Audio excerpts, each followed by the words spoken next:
Hello, my friends. Thank you for joining us. It is good to be with you again. Hello, Susanna. Hi, Abram. Today we will be talking about some pretty interesting things. So for right now, I will hand the running shoes to Susanna. She will put them on and run the race. Thank you. All right, are you ready? Here we go. All right, we're going to be talking about grief today. Grief, we can experience grief with any kind of loss, whether that's the loss of a loved one, a job, finances, anything. It doesn't matter. When we feel that we have lost something, we can, not always, experience grief. Now, Elizabeth Kubler-Ross in 1969 wrote a book on death and dying. When she moved here in the late 50s, she was appalled. She's a Swedish psychiatrist. When she moved here, she was appalled at how the dying people were treated in hospitals. In her book, she comes up with 10 to 13 different types of grieving or processes of grieving, but the 5 that we know about are the denial, anger, bargaining, depression, and acceptance. This was a model. It was not something that she expected to stay static. She expected it to change over time. And so she welcomed change to this model, but it was a model for us. And not everyone follows that model when they grieve. They can experience maybe 1 or 2 of the things, the 5 processes, may not experience any of them, may experience all of them. It is because grief is individualized and your emotions are individualized. Each person will grieve in their own way, even if people are grieving over the same loss. Now, animals grieve. Elephants are known to bury their dead because animals have a full set of emotions just like we do. They experience grief also. So do you want to take it from here? Thank you. That was very good. Thank you. Thank you. There have been reports when a pet owner dies and is buried, the pet will lie on the owner's grave for days and days and days, and eventually die from a broken heart, just like human beings do. This is because animals not only have emotions like humans, but animals, especially dogs and some varieties of cats, not all, but some, their consciousness is way beyond the human consciousness, far greater than your consciousness, human consciousness. And I keep telling people, if you have a dog, especially a dog, watch your dog, because you can learn so much from your dog that you probably or maybe do not know about reality. And this is because dogs don't count on time. They don't rely on time. Well, 9 o'clock, time to get ready to go to work. 12 o'clock, time to go and eat lunch. 6 o'clock, time to go home. And 9 o'clock, time to go to bed. They don't do that. They rely on their instinct. They have call it this, an internal radar, call it that. They simply know the timing throughout the day, not the time, the timing throughout the day. This is because they live in the moment only. And they are not concerned with 9 o'clock, 10 o'clock, 11 o'clock, 12 o'clock, and all the other o'clocks that you can imagine or muster up. If you were able to do the same thing, you would still be doing all of the things you do with your daily routine, but you will have so much more freedom. You would not know what to do with it. You would be confounded by all the freedom, because freedom confuses people. Well, if I have freedom, I cannot then wrap myself to a structure. I need structure. If you think you do, good. Maybe you don't need structure. And this applies for grieving also, because there is a structure to grieving and to grief. And all of those things Susanna talked about, those 5 stages of grief, they are all wrapped up into one eventually. And what happens is if you lose a loved one or a pet, you simply grieve, period. You don't think, well, I am grieving denial right now. No, I am grieving anger. No, you can feel anger, but you don't grieve the anger. It is present because in grieving, you deal with your emotions. So you will deal with denial, you will deal with anger, and all the rest. You will deal with them. You don't grieve them. You deal with them. You experience them because they are all a part of the grieving process. So when you grieve, if you lose a loved one or a partner or a pet, what really happens is the times you have spent together, your partner, a loved one, or your pet,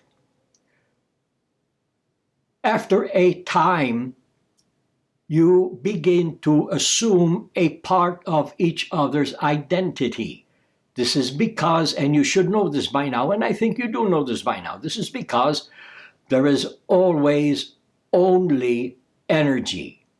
And everyone and everything is connected within energy and by energy. So yes, you are connected with your loved ones, you are connected with your pets, with your partner in your relationship, and you assume their consciousness and they assume a part of your consciousness also. So what happens is when you lose someone or something, you don't lose anything. You make room for gaining something else. And the loss is not from losing a pet or a partner or a loved one. It is because you lose a part of your consciousness. You grieve that, not the loss of your pet, because you know down deep your pet is fine wherever he or she has decided to relocate. And they just live on. And your loved one will just live on. And your partner will just live on after death. There is no dying. Nothing dies. Everything dies, but nothing dies. Because everything and everyone will just continue life. Thank you. Thank you. Absolutely. Now, in speaking of the 5 processes, someone could feel all of those things at the same time. Absolutely. Now, people have written that there is short-term grief, which is known as acute grief, and there's sadness and the loss of capacity for pleasure, insomnia, loss of interest in eating, taking care of oneself, and so forth, which can lead into depression. But short-term grief, and this is, I think, a question that a lot of people have, because at times grief and loss can feel like it takes on a life of its own, or it's its own entity. It does take on a life of its own, and the individual becomes grief. Another strange thing, which maybe it's unsettling more than strange, is that it will pop up.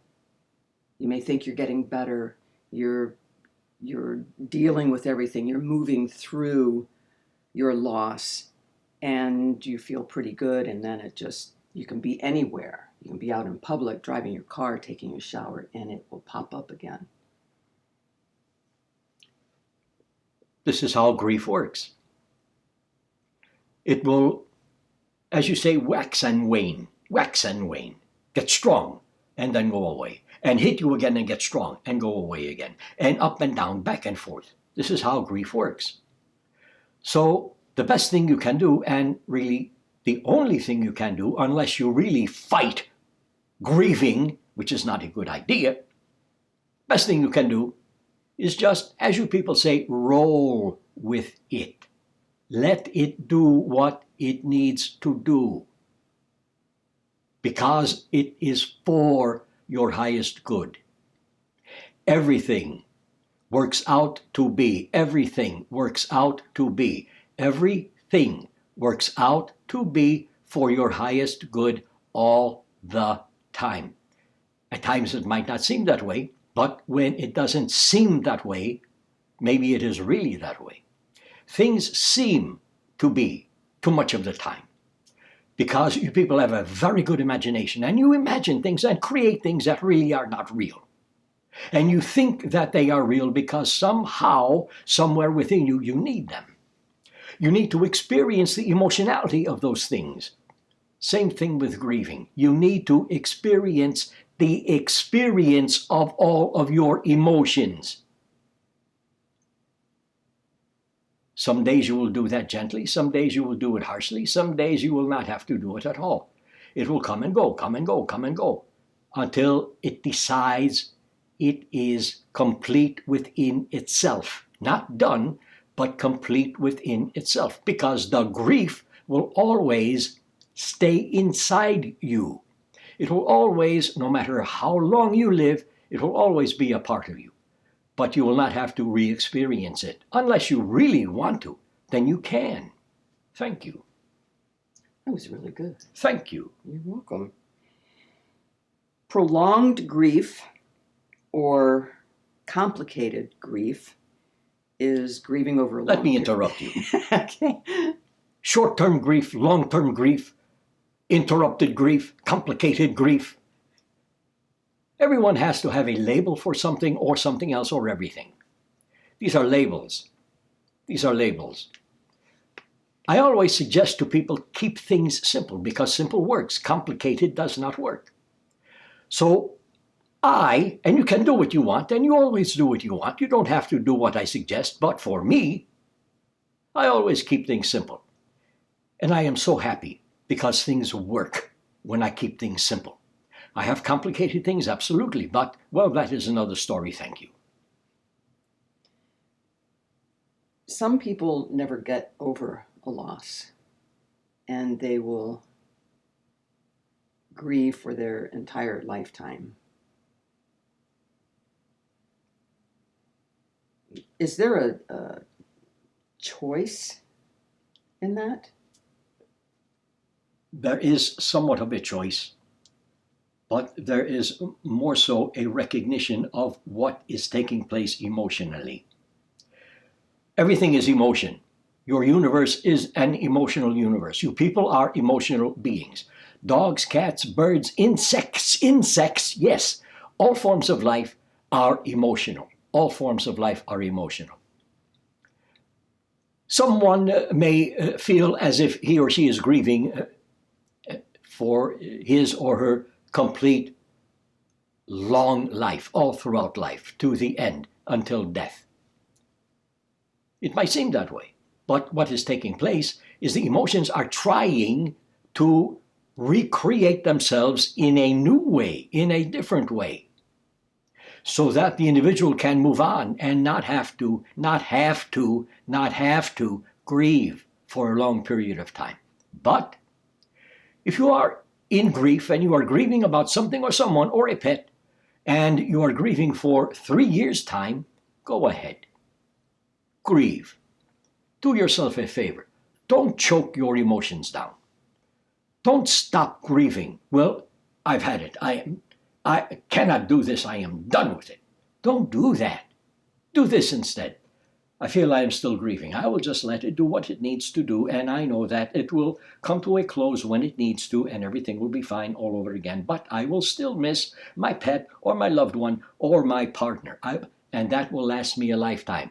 But within the remembering of them comes all of the memories that I have of them. And those are the parts that I really want to cherish and keep inside of me and deal with and become. I want to become all of those. Thank you. I don't have any more questions. All right. Then I have this to say. if you are in the grieving process, grieve. Don't try to change it. Don't try to end it. People grieve about everything, literally.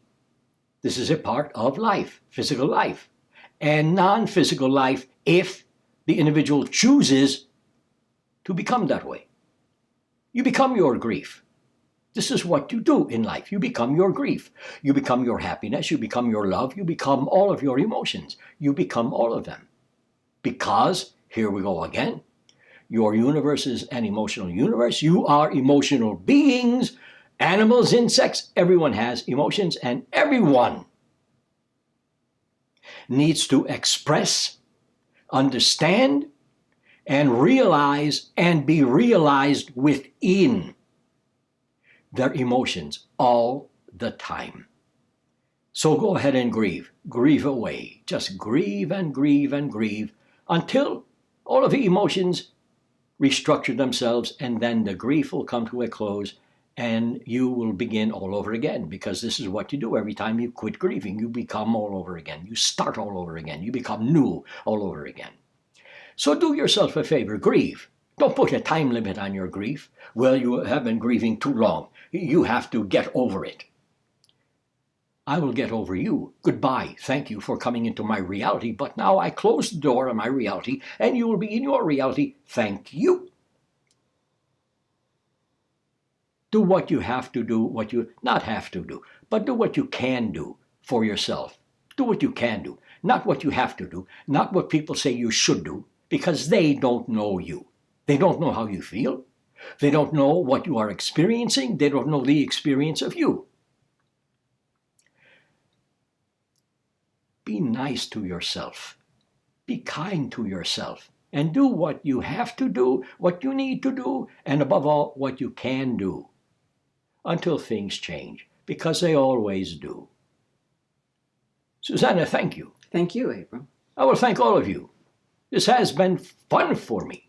Even talking about grief, that can be fun. Anything can be fun, because it is all a game. So play it as a game, because I do, and I enjoy it. I've enjoyed you also. I love all of you. Enjoy your day, and we will see you again. Thank you.